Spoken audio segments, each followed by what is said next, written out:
Fill her up. You're listening to the Gas Digital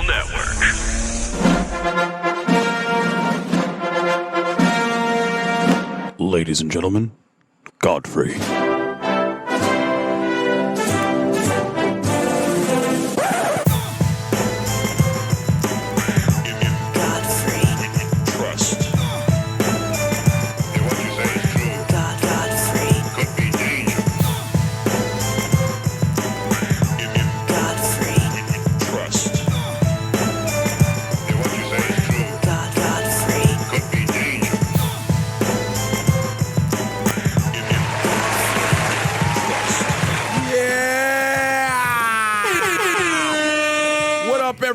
What up, everybody? Another episode of In Godfrey We Trust. And guess what? We started a little earlier. I was still late.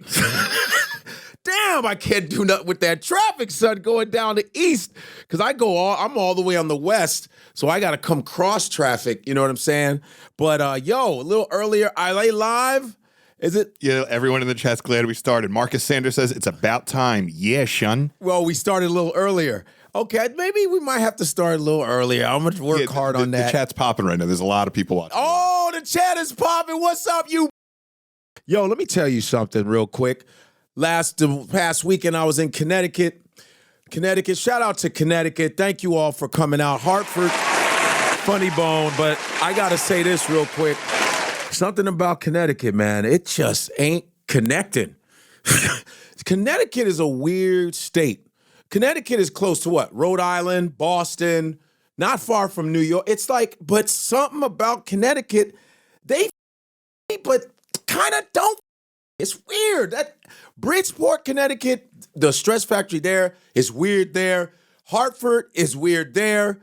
But the shows were good, but it's just that's just a region I can't figure out, man. You would think it's surrounded by all these cities. And yet, and every time I come to Connecticut, I'm always getting in an argument with somebody in the audience. It never fails. I had these drunk-ass ladies opening their mouth on me, and I tore their asses up. Wouldn't stop talking. She just was, yeah. There were some older ladies, not bad looking. I fucking burned them. But I didn't call no names. I was like, it would behoove you ladies to keep your mouth shut. I'm trying to tell you. They were like, we're gonna keep our mouth. Well, shut it the up now. And they kept going, and I went in on them. But I never called them a name. But I went in on them. And then they kept, but anyway, and this one lady that was at the show said, I watch you every time you come to Connecticut, and I want to apologize because you always get into something with somebody in these audiences. I said, it's all good. And they get their asses smacked around. But thank you, Connecticut. But I don't know, man. Hartford, I try to love you, man, but you're not showing me that much love back.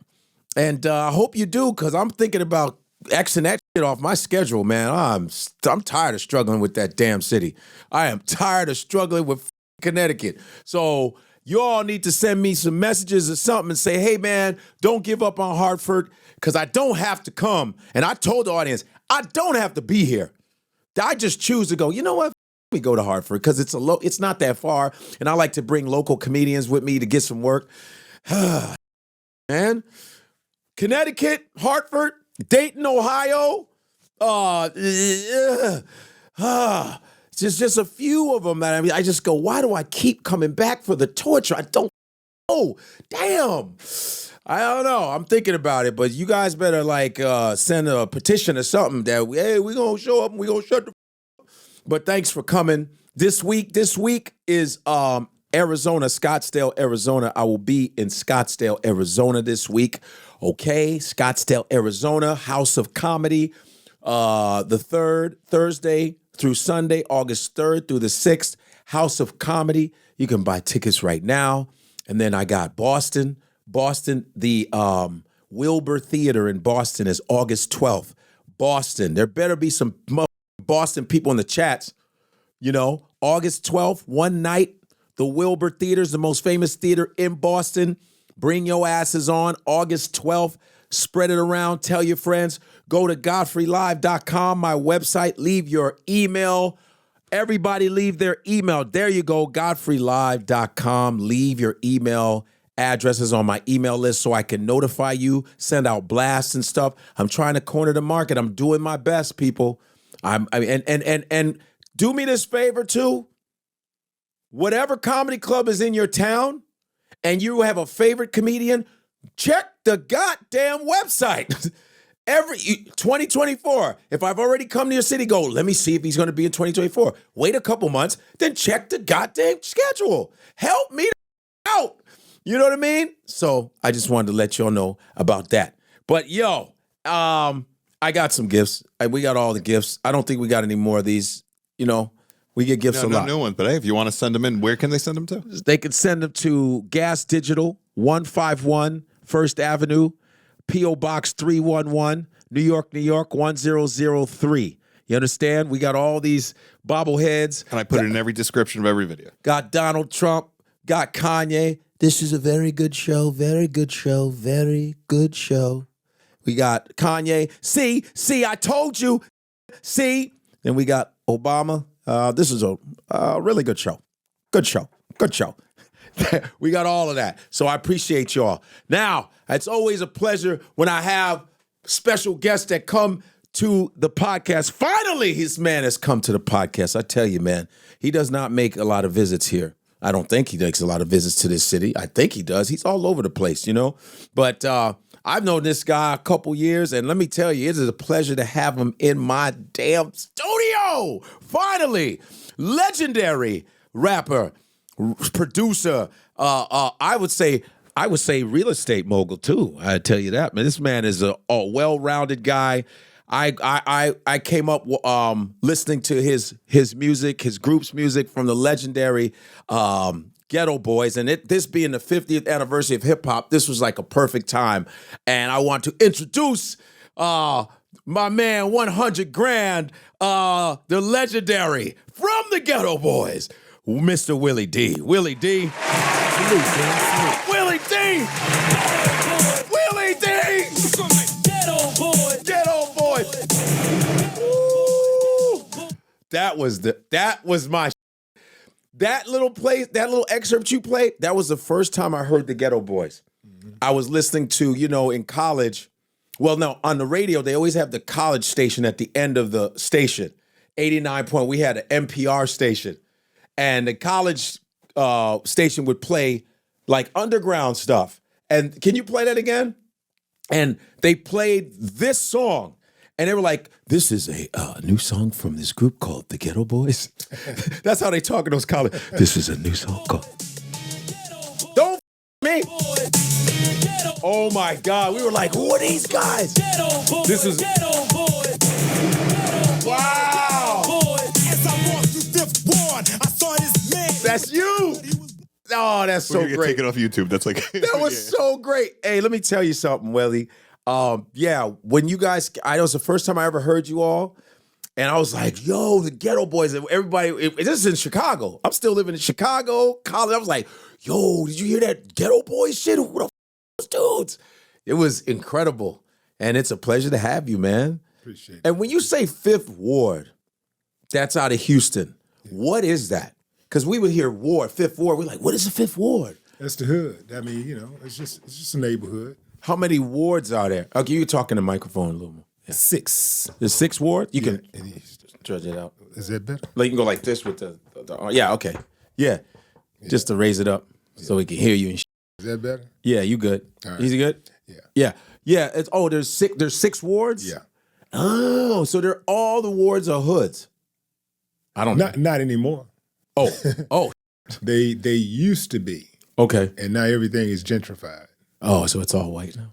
No, it's not all white. It's mixed. It's really mixed. Is it? Do you like the gentrification of the wards? I like the gentrification of Fifth Ward because Third Ward is one of those neighborhoods that was also, Third Ward was like a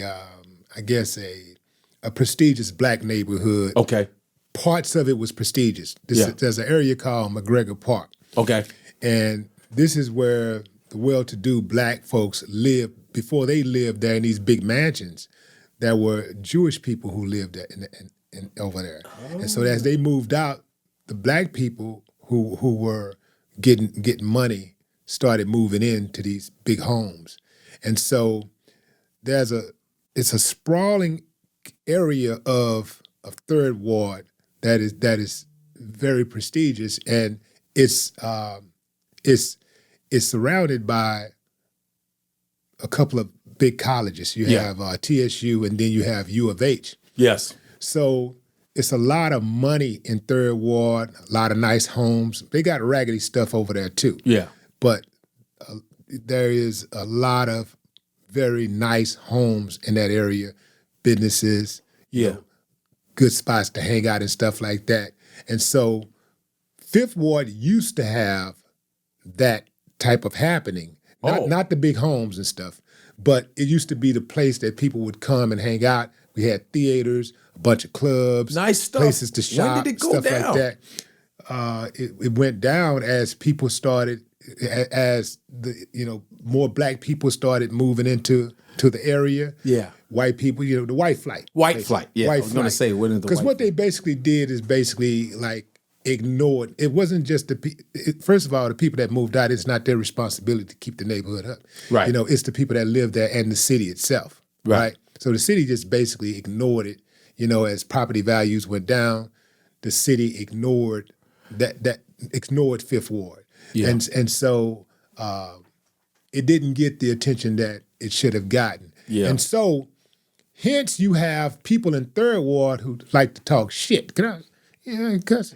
Hell yeah. Wait, hold up. Fuck shit. Yeah, motherfuck that. Hell, motherfucking yeah, man. Hell yeah, you can curse like a motherfucker. I fuck with that motherfucking shit right there. So people in Third Ward like to talk shit a lot. Like, we live than y'all and all that type of shit. Right. So, and for a long time they had it on lock. Well, now there is, $300,000, $200,000, $500,000 homes in Fifth Ward, and now we on their ass. Now we got we on their ass right now. We got $500,000, $500,000 homes over there now. Yeah. We got condos, shopping strips, and all that type of shit. So there's a revitalization going on. There's a movement going on, and it's mixed. It's not just white people. It's a lot of black people that live over there and that doing well. That are doing very well. That live over there. So. So it's a little out with the old and in with the new. They took down a lot of places that were mainstays in the area. Yeah. There were, the place that I used to work at, Stanco Oil Company, that took up a great portion of the area where I grew up at. Mm-hmm. That's no longer there. A lot of the landmarks are gone now. Okay. And so it's kind of like it's a bittersweet type of thing. Yeah. But I'm the type of dude that I welcome change. No doubt. And it's kind of cool that we can still go there, and it's still certain little areas over there like the park, like this park called Sweeney Park. Okay. That we used to play ball at and hang out and fight and stuff like that. That's still there, and they pay more attention to it now than they did back then. Was it really, what I've learned from reading a lot of these books, like this one book called The Color of Law, which is about how America purposely segregated, housing to keep from black people. Yeah. The discrimination after World War II with black soldiers were put in horrible tenements, and the white soldier, there it is, that book. A white Jewish man wrote it. Mm-hmm. Robert Wright. It's fantastic on how reason why black people don't own properties. They'll say, hey, you guys need to work hard. And, well, you made laws to purposely not sell to black families since the 50s. But they also made laws to purposely not loan to black families. Exactly. All of that was purposely done. Right. No matter how hard black people worked, you just had it in your laws. Yeah. Don't sell to Negroes. Real sick shit that they did. And now, do you feel like even though it's more integrated, is it fair to black folks? Is it like, no, this is good. Do you see that in Houston?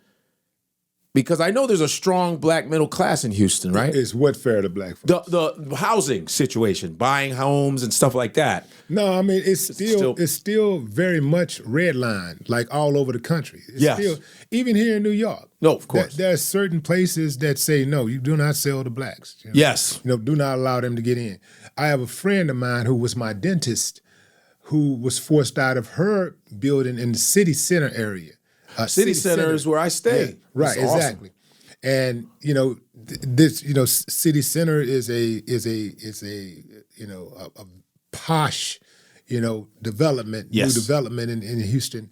And well, I'm saying new, but it's been around about a good 20 years now. Oh, that's old. Wow, it's been around. But it's very, very upscale, and, Nice, and they're yeah. still building, right? Yes. Well, she had her dentist office there, and what the management did was the management harassed her and forced her to actually move. What they did was they would do things like put tickets on the cars of her customers, and they promised to give her advertising on like the elevators in certain areas in the parks. Yeah. Well, they're supposed to do this for all tenants, and Yes. they rotated. Well, they never gave her opportunities and things, and so they just kind of harassed her, and forced her out. Meanwhile, she's paying this high ass Rent. and they're treating her like nothing. And so, even when we go to college and we get the degree, and then we get the money funded by our dad. Yeah. And, we open up our practice and we do all the right things. We check all the boxes. There's still people over here running interference just because of your skin color. That's it, nothing else. And we're talking about a woman with a great personality. Sure. Great personality, Sure. highly skilled. Yeah. Nothing but 5-star Yeah. reviews. And they forced her out. She became so discouraged that she now works for the county. Really? She stopped dentistry. She's still in dentistry, but she gets her paycheck from the county. She no longer has her own practice. Oh man. See, that's the hatred. It's so the skin deep hatred of the anti-blackness is so heavy. People think it's just, oh no, poor blacks. I go, nah, dude. Black people with money. This is why, Godfrey, I say, like, when we make it, we superheroes, bro. Yeah. When we do it, we superheroes. Because people have no idea. They be thinking that this shit is in our head. Look, I'm not the type of dude that's a complainer. Right. But what I will do is address some shit. Yes. I will address it. I'm not gonna be silent so you can be comfortable. All right, you can forget it. Yeah. Forget that shit. I'm gonna speak on the shit, and you don't like it, do something about it so I don't have to speak on it. Because I don't speak on trivial shit. Yeah. I don't just be like, ooh, man, look at that carpet, man. That carpet is fucked up. They need to change that. Right. Nah, I'm talking about real shit. Yep. And I think that's maybe because we on the same page. And they always ask me in this business, like, yo, man, you be doing such good work, man. How the hell, man, I see these cats over here rising. I hear these cats over here rising. What the fuck?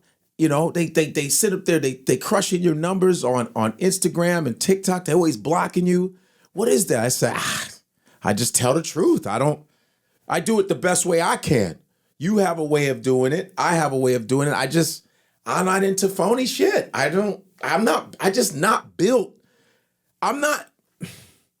a successful guy, all right?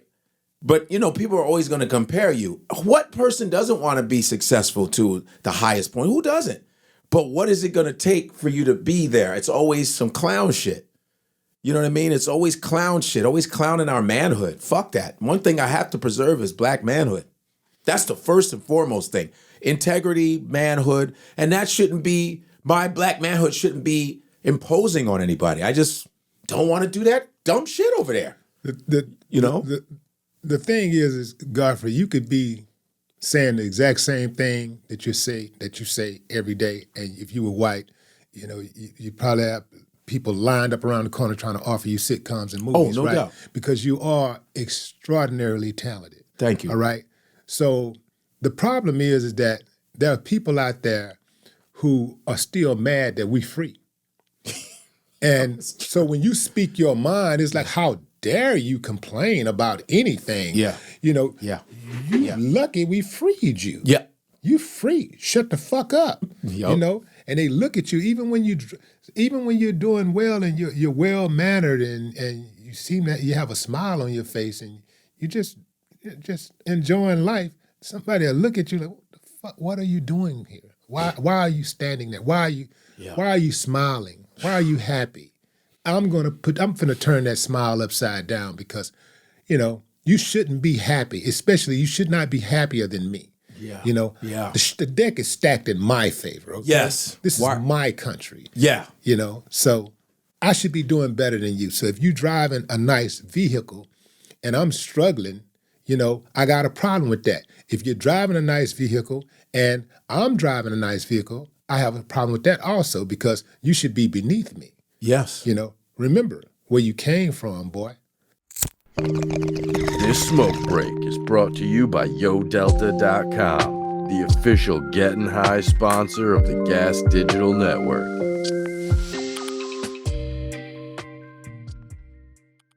See, that's really what it's about. Mm-hmm. Because when the music that we made music for the people. Yes. The main thing that I always like to tell people is that whatever I do, my talent-wise in terms of making music, even when I do my podcast, it is to give you information and instructions to help you navigate through this wild, crazy, beautiful world. No doubt. That's it. And I feel that it's incumbent upon me as an artist, you know, as a podcast host, to not waste my fucking time on a lot of things that are not important. You know, like if I got a choice where I can say something that can help people in their life and help people that might be going through something, I'd rather spend my time doing that than to just be talking about, hey, look at the new watch I bought. Look at my car. Hey, man, talking about some goofy shit, you know? I'd rather be doing something talking about something that's productive and that could possibly move the needle to help us along in society. Yeah. That's what I'm about. Yeah. So all of this other stuff, man, I'm not with it. And if you take the same music that we made, Are you talking about we as the Ghetto Boys or just the Ghetto Boys? If you take that music that the Ghetto Boys made that sometimes we got called anti-establishment over or we got called racist about, and you let a white group do that, that white group would be considered patriots. They're rebels, right? Yes. But when we do it, we anti-establishment. Yeah. We don't like the country. We hate America. Right. But you never hear a white dude complain about America and people say, well, if you don't like it, get out. Yeah. They Go back to where you come from. Yeah, they right? always say, yeah. You never hear them say that. And keep in mind, white folks are not originally from here. At all. You know, but they never tell them to go back where they came. No, it's weird. Yeah. So it's you know, the double standard. The double standard is remarkable, and when you call it out, people immediately target you and try to make you public enemy number one. Yeah. But I'd rather be hated for what I am than loved for what I'm not. So Damn. I love that one. Can you say that one more time? I'd rather be hated for what I am than loved for what I'm not. So I got to look at myself in the mirror. I can go out here and fake all day and shit and, you know, act like I'm somebody or something that I'm not. But at the end of the day, I got to look myself in the mirror. If I know something that can help people better themselves, if I can expose some corruption and perhaps help my fellow man and woman and child have a better life and better representation from their elected officials, if I can expose that corrupt one, I'm going to do it. Get your ass out of here, like playing with our money like that, playing with our lives and our livelihood like that. Get up out of here. So I'm gonna speak on it. Yes. And I just realized that people talk about keeping it real all the time. Oh, I like him because he real. I like her. No, they don't. No, they don't. This people like phony shit more than they like real shit. I'll give you an example. When you get up and you go to work, you walk through those doors. Yeah. You get on the elevator. Somebody says, "Oh, wow. Oh, I like those shoes." Immediately you start looking for something that you can compliment them on. Oh, nice shirt. You just lying. You just making up shit. When somebody say, "Good morning," right, and you just automatically, automatically say, "Well, good morning" back, right? Right. It really wasn't a good morning for you because you just first of all, you was late for work. Yeah. You got somebody cut you off. You screamed at the guy. Yep. The police stopped you and gave you a damn ticket. Yep. Your kid called you and told you that, they didn't have, you forgot to fix their food for school or whatever. It was a horrible fucking morning, but you still told somebody good morning. No, you said good morning. Yes, yeah, right. Right? Somebody said, well, somebody called you. You answer the phone. Hello? Hey, man, how you doing? Oh, I'm all right. Man, you've been having a horrible fucking day. But you say, I'm all right. Yeah. And I get it. A lot of times people don't like to let people in what they're really going through. Right. But, I'm more prone to say, if I'm having a fucked up day, I'm more prone to say, hey, man, I can't call it. I might spoil it. Shit, one more win, I'll be in. I'll make it vague enough to where what the fuck You're like, what the fuck is he talking about? I can't call it, don't spoil it. Yeah. No, you got to say spoil it. Spoil it. You got to make it rhyme. You know what's so funny? You can't, wait, hold on. I can't call it. I don't want to spoil it. Now listen to me. This is really funny because when I was an amateur comic in Chicago, when I was first starting comedy, my first year, one of my jokes was your line in My Mind's Playing Tricks on Me. I said, do you guys know Willie D? Everyone went crazy. We love the Ghetto Boys. I said, how the fuck did Willie D... How did Willie D make sword and paranoid rhyme? I live by the sword. I pick my boys everywhere I go because I'm paranoid. No, I said sword. Yeah, you live by the sword. I live by the sword. I pick my boys everywhere I go because I'm paranoid. I said, yo, how the fuck? I said, that's how Southern his accent was. That was one of my jokes as an amateur, was I live by the sword. I take my boys. I think it was a journalist. A journalist once called me a word contortionist. Yeah, you would make. And I was like, yeah, that's me. Oh, why the shit? Man, I feel like saying I don't want to make the shit like that. But they do in New York does the same shit. New Yorkers do the same thing with their accent. They'll make words that don't really rhyme to rhyme. Mm-hmm. They'll do that. Yeah, I was like, that was one of my first jokes. And just now, full circle, I've been friends with you for a couple years. Yeah. This shit is so But I would say you guys were probably the Ghetto Boys.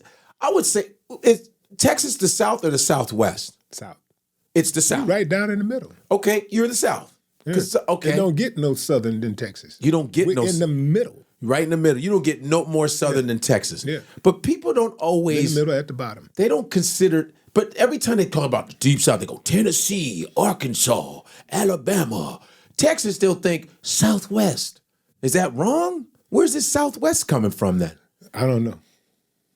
I don't know. You are just the South. Yeah. Period. Yeah. And you guys would be considered maybe because, they give credit to the Southern rappers. They give credit to Louisiana, the Lil Waynes and the Master P's and the Outcasts and all of that. But you all were way before them. Yeah. Well, all those guys do deserve credit. But of course, I love them all. Yeah, but we did open the door for them. Though. Hell yeah. And they've admitted that. I've heard them say that. So yeah. It's just that the people, the bloggers, a lot of the bloggers, they really don't know music. They really don't know their history past last month, and so they just say whatever's popular, who's ever popping, who's ever trending at that moment. Yeah. This is why I thought it was important to do the Ghetto Boys Reloaded podcast, Yes. I did that. I had the pleasure of being on that. Yeah, exactly. Yeah, and we appreciate you. Yeah, last year. It was dope. So I looked at the podcast thing like, okay, this probably ain't gonna last a long time. Right. But Yeah. I compared it to making records. When you do a podcast, the average podcast lasts about 1 hour. Right. The average album lasts about 1 hour.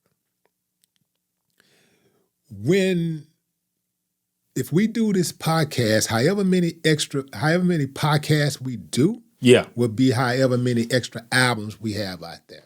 So I was looking at it like content. Right. Like information and instructions, more the same of what we did when we made the music. Just giving people information and instructions and talking about real stuff. So we're at, I think, right at 100 episodes. Oh, okay. So the way I look at it, we had 7 studio albums, so now we got 107. We'll have 107 studio albums by the end of this season. Okay. So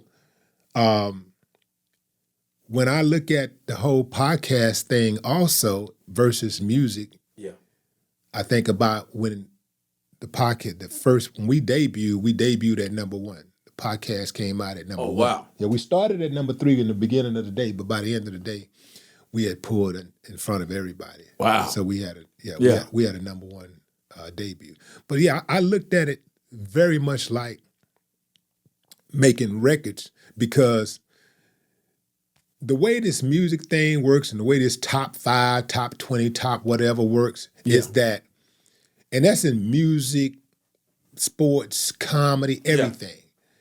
The way it works is the longer you've been in the game, the more you drop lower off the list. The longer you've been in, right. So that's why, because see, they got to make room for the new guys to help sell the publication, because it's younger people who are reading this stuff and buying this stuff and watching this stuff. So they have to add enough new guys in to keep people interested. Just like when they do an awards show. Okay. The awards show could be about celebrating the Temptations. Yeah. They're going to put a bunch of new people in there so they can get that viewership, no doubt, younger viewership, right? That younger audience. So for me, the music, the podcast, it was important to do the podcast so that if we have an extra 100 albums out there, that buys us another, 5-10 years or so in people's top 5, top 10, top 20, whatever. Because if you're not trending, they're not hearing about you, they're not thinking about you, because we're not putting out new music. Right. It's not going to be any more Ghetto Boys new music. So we're not putting out new music, so that means that the more time goes by, the more we drop lower off the list. Yeah. That was a time when they were saying Ghetto Boys is top 5, Some people, top 3, whatever.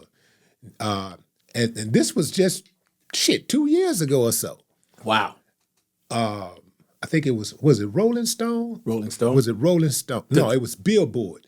Oh, top 100. Billboard got Ghetto Boys at out of hip-hop groups at number 23 or something. I can't remember the exact number, but I know for a goddamn fact there ain't 20-something groups better than Ghetto Boys. Right. I know that for a motherfucking fact. Right. We got catalog, bro. Yeah. We ain't just did it one album. We didn't just do 1 or 2 albums, 3 albums. We got 7 of them out there, and we got bangers back to back. No doubt. Oh, some of those groups that they got before us, they got some hits. Yeah. But they ain't got shit like us. They ain't fucking with GB like that. We back to back to back to back to back. You put any Ghetto Boy album on, you can listen to that shit front to back. Yeah. You ain't got to skip nothing. We did our shit, bro. Yeah, I remember. So ain't nobody fucking with that. Yeah. Ain't nobody fucking with that consistency. Were you before NWA or at the same time? We actually, Okay, so that was a few versions of Ghetto Boys, right? Okay. The very first version of Ghetto Boys was 86. That's before NWA. Yes. That was a song called Car Freaks. It was a single. Okay. And then the first incarnation of Ghetto Boys, a different lineup came and they put out an album called Making Trouble, right? So that album was right around the time of the NWA album, 87. Like that was right around the same 87. 87. Right okay. up in that same time. Straight out of Compton? Yeah. 87. Okay. That was like 87. Wow. We put out now the most popular lineup for the Ghetto Boys, the lineup that sold all the records. Myself, Scarface, Bushwick Bill, and Reddy Red in the beginning. Reddy Red was the fourth member? Reddy Red was the fourth member. He was our DJ. Reddy Red is responsible for our sound. Yeah, he's the one who gave us our sound. All the Scarface excerpts. That's Reddy Red. Yeah, that was like... That's Reddy Red was before his time. And I heard so many producers jack Reddy Red shit over the years. Yeah. Reddy Red he's never mentioned among the greats unless I mention him. Was he a low-key guy? Did he not... No, it was... Is he still around? Reddy Red was around at a time when producers only produced their own groups. Reddy Red. Oh, that's why he's red. That's Red. Okay. Is he still around? Red died. Oh, okay. And Red was from Jersey. Oh, okay. Yeah. How did you guys meet? Yeah. Well, Red came down to Houston. Okay. And, hooked up with Jay Prince. Okay. Who owns Rap A Lot Records. So Jay's been around that long. Yeah, I didn't know Red before Ghetto Boys. Okay. He was already a member. Mm-hmm. Red was already a member. Oh. Yeah. Yeah, Red. You said something about how you got put together, you guys. Scarface, and Bushwick Bill. It was like somebody formed you guys, right? Well, I initially signed as a solo artist. Okay. I didn't want to be in a group. I joined the Ghetto Boys as a favor to Jay. Because Jay said, look, man, I'm going to do this. I want you to be in the Ghetto Boys. This is after I signed with Rap A Lot and did my solo album already. I had already finished the solo album. And I wrote a couple of songs for the Ghetto Boys' new album. Right. And he was loving it. Mm-hmm. And everybody around him was loving it. I wrote Do It Like a Geo, and I wrote Let a Hoe Be a Hoe. Yeah, I love that one. Yeah. And wait. We used to all be like, you gotta let a hoe be. Yeah. And you used to wear that hat. Yeah. You used to have that hat. And we can come back to the hat. I'll tell you about that hat. That's all I see is that hat. Yeah. Oh, you gotta let a hoe be a hoe. Yeah. God dang, man. Go ahead. Yeah, so I signed as a solo artist, and then I finished the album. So, one day, Jay comes to me. I don't know why people say one day. Of course it was one day. You know what I'm saying? Like, nobody ever said 2 days. 2 days, Jay 1 came week, to me. Jay. For 3 hours, Jay came. Yeah, right. So Jay comes to me. Yeah. And he comes to my house and he's like, yo, man, I got an idea. Man, what you think about being in the Ghetto Boys? Oh, no. I said, no, I don't want to be in no group, bro. I don't want to be in no group. Because this is after I wrote the songs and everybody was loving the songs. Yeah. I took the shit in a different direction. Right. And he was like, they was loving that shit. And he was like, man, and Jay was like, man, why don't you just be a ghetto boy? And I said, no, I don't want to be no ghetto boy. So after, some back and forth a little bit, he was trying to plead his case. And I'm saying, nah. Jay say, do it for me. That's like some mafia He got me. shit. It was like some mafia shit the way he said it. I'll give him an offer he can't refuse. Yeah. And you know what? It was an offer I couldn't refuse. Oh, right. And here's why. Okay. He was investing in my career. He was investing in me. This investment, in my opinion, was going to save my life. What were you doing before then? I was working but I was working. You know what I'm saying? Like, hey, anybody that got a problem with me being a rapper, you do not want to know what I would have become if I had not, if rap would have not have worked out. Right. Because I was about getting some money. I was about breaking that poverty curse. I was not going to live a poor life. Right. That was not going to happen. And I wanted kids, and I knew I did not want to bring kids into this world and put them at a social disadvantage by not having any money. So I was going to get to that money. Yeah. You know? So I was going to get some money. By any means I was necessary. going to get that money. Yeah. You know? So Jay gave me a lifeline. And I thought about that when he said, do it for me. I was like, what would I not do for you? Man, this dude is, you know, putting it down for me, investing in me. I felt obligated. Yes. So I said, okay. Yeah. And so maybe a couple weeks later, and then he tells me also, he says, I got this guy named DJ Action on the South Side, and I want y'all to be in the group. You, DJ Action, and Jukebox, who was one of the original members Of Ghetto? of the Ghetto There's Boys. a lot of motherfuckers. Yeah, Jesus that's what I Christ, said. there's The lineup Jukebox? changed like 4 times. Okay, so there's Jukebox now. Jukebox just showed up. It was going to be me, Brad. We was going to be a 3-man rap crew, and then we are going to have our DJ as the 4th member. Right. Right? That was going to be, so he comes and pick me up to go to the studio. Yeah. Brad is in the car, who was DJ Action, going by DJ Action at the time. Scarface. Yeah. He was Oh, DJ shit. He was DJ Action at the time. DJ Action. DJ. Okay. DJ Action. Bushwick is in the car. The van. Bushwick was just hanging out. Bushwick Bill. Just hanging out. So is this in Houston? Yeah. Bushwick's from New York. Yeah, but he found his way to Houston. Some whatever. kind of way. Yeah. So he was just hanging out as Jay's friend, right? Yeah. Red is in the van. Jukebox is in the van. Brad is in the van, and Brad's producer Geto is in the van. I'm being introduced to Brad and the producer for the first time. I'd already met Jukebox and Bill and Red, because Red produced my album, my solo album. So me and Red had a relationship. Yeah. Going forward, we go to the studio the first night, and Jukebox quit the group. That night. He had some personal issues. Okay.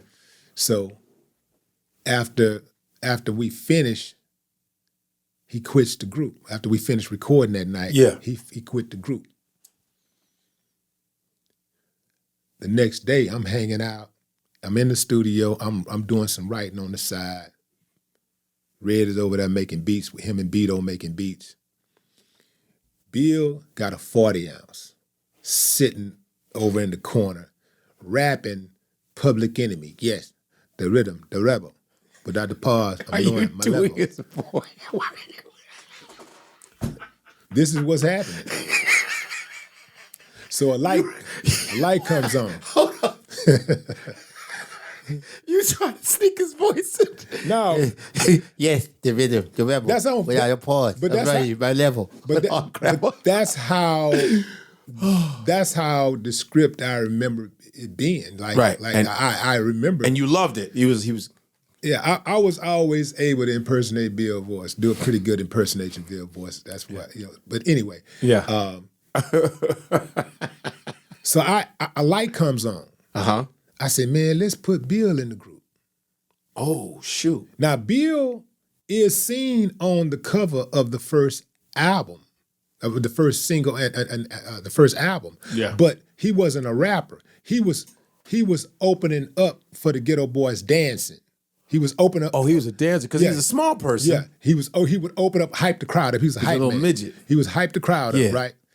And so he was on the cover for aesthetic purposes. He wasn't a member. He didn't even have a contract. Oh, wow. He didn't have a contract. So, but he's in the studio hanging out. Yeah.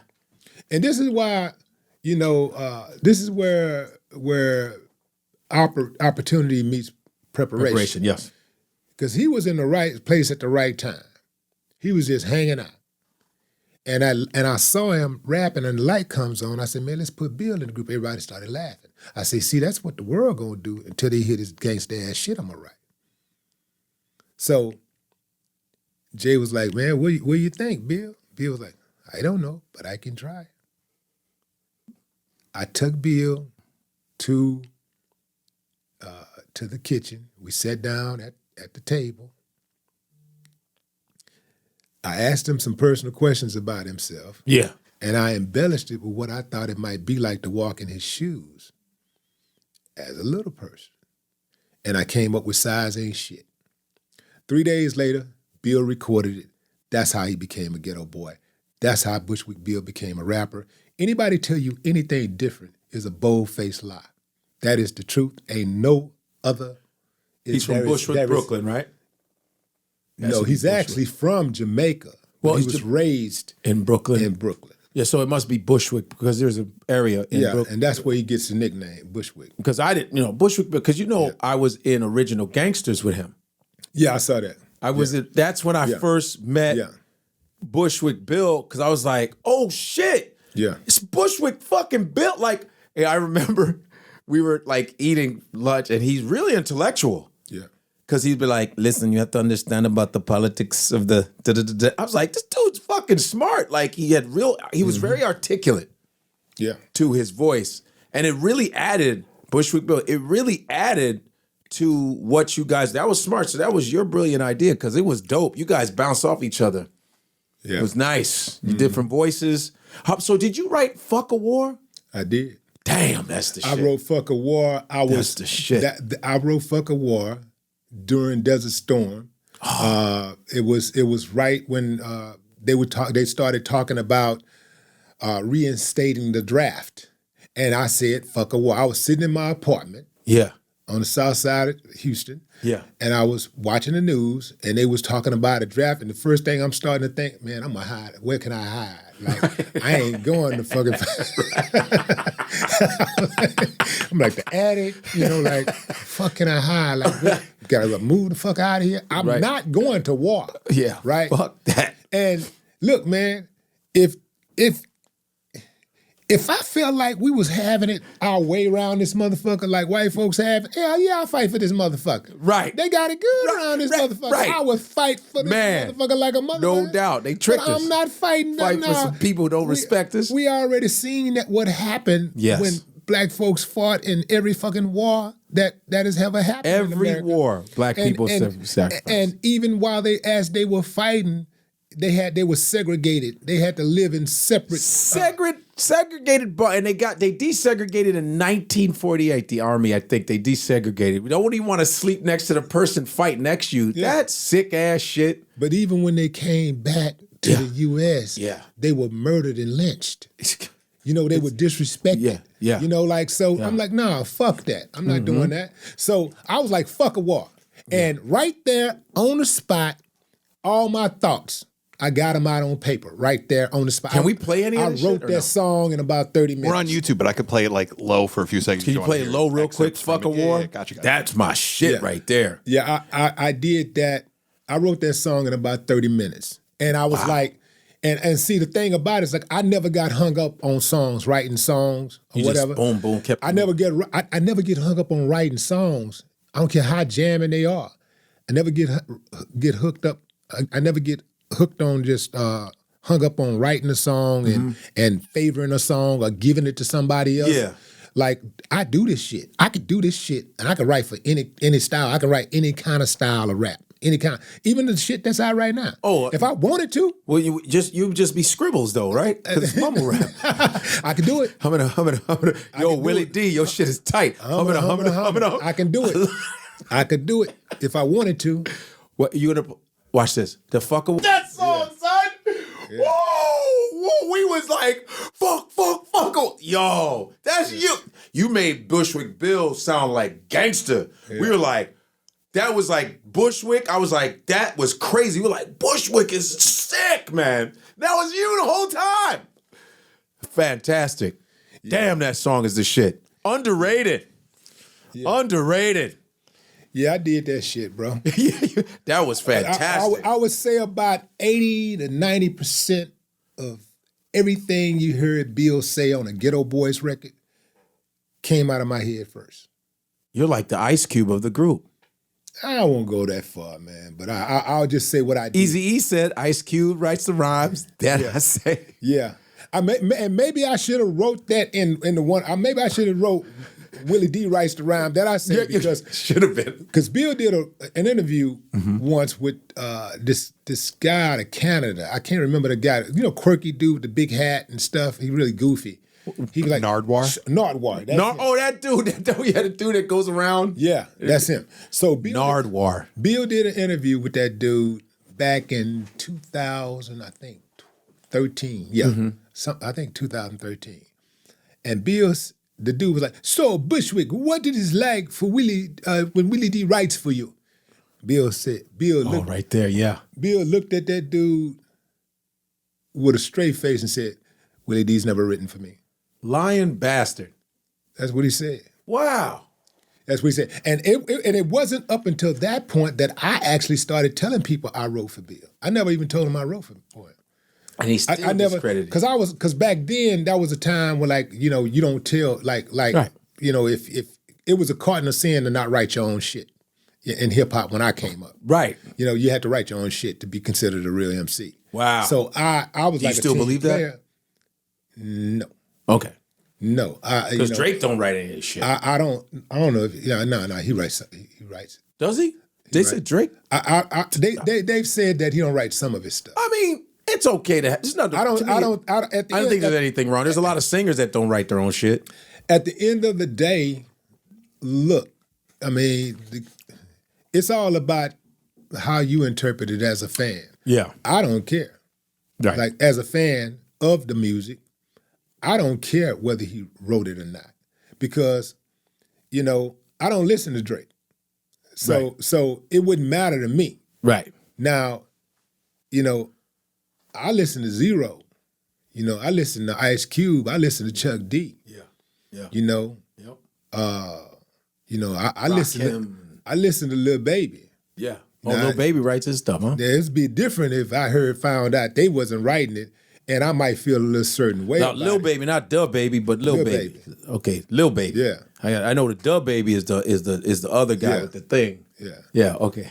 He from Houston, Lil Baby? No. Okay. No.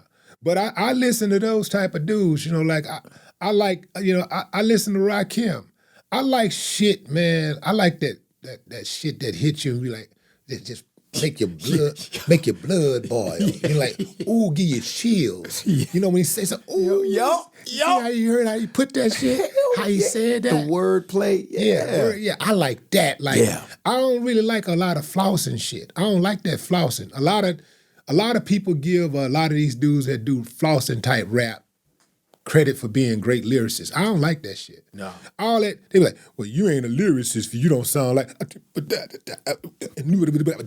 all that shit. Hey, man, if that would float your boat, cool, but I don't want to hear that shit. Right. I want to hear some hard, straight in your face, slap, boom. Yeah. Get your ass up out of there, live and direct. I want to hear that aggressive shit. Hell yeah. I like that. That's me. Yeah. But you know, a lot of cats, you know, that do that, you know, people tend to discredit them, you know, as far as being lyricists. Like, even with Pac, you know, I listen to that Pac. That emotion shit is dope. I listen to that Pac, you know, that shit when you hear, like, you know, like, and for me, you know, like, you get extra points if, you know, you actually have lived some of that. You ain't got to live it all because, you know, like, there have been times where I've exaggerated certain things when you're making a rap. But that's the art, and though. That's where the artistry come in at. But as far as like being what I say I am, I'm that dude. Yeah. And you and that's documented. Yeah. You know what I'm saying? You know, it's like I said on the last Ghetto Boy album, they got your record downtown. You know, I said they got your record in the store, you fucking clown. They got my motherfucking record downtown. You see? Yeah. I'm the real deal, not the fake shit. And I'm saying that really not to brag about it because I don't think, to me, it's not really important that that you live that life. If you lived it, fine, and you talked about that's fine. But to me, that's not important to try to live that, to be that, all of that. That's not important because you make a lot of mistakes when you got to understand that the world, when you're a real solid cat and you live in a fake world, you live in a make-believe world, you're dealing with make-believe people. And a lot of stuff is about symbolism. So you got to learn how to navigate through all of that without hurting yourself. Because you can find yourself in some really bad positions being real. You know? Being real and I'm gonna tell you, I had to learn how to navigate through all of that. Like I was like, okay, you got two choices. You can fold and just let everybody else eat off this thing called hip hop that you helped build, or you can get on back out there and figure out a way to carve a piece of this thing out for yourself. Yeah. And so that you ain't the old bitter dude. And I do not ever want to be the old bitter dude. Old bitter dude. Do you the state of hip hop now, 50th year anniversary, and they thought it was going to be a phase. KRS-One called that out. Mm-hmm. People still taking rapping for a joke, right? A passing hope or a phase with a rope. I try to believe, right? Yeah. And he, 50 years down the line, we can start this because we'll be the old school artists. Yeah. He fucking called it out, man. KRS, who I still listen to, who still got that same. He still comes with the knowledge, you know what I mean? And he always was about fuck the radio, fuck the establishment. You know what I mean? Man, I when I was still in the streets and I had 1 foot in the streets and 1 foot in the studio. Yeah. Sometimes I would be riding with my homie, because I ain't had no car at this time. You know how certain phases you go through and that's all you listen to is one guy? Yeah. I'm listening to KRS-One. And it boogie down productions. Oh, we get paid. Song and make it bad. Use that John Lennon shit. Say, man, all of that. Criminal minded. So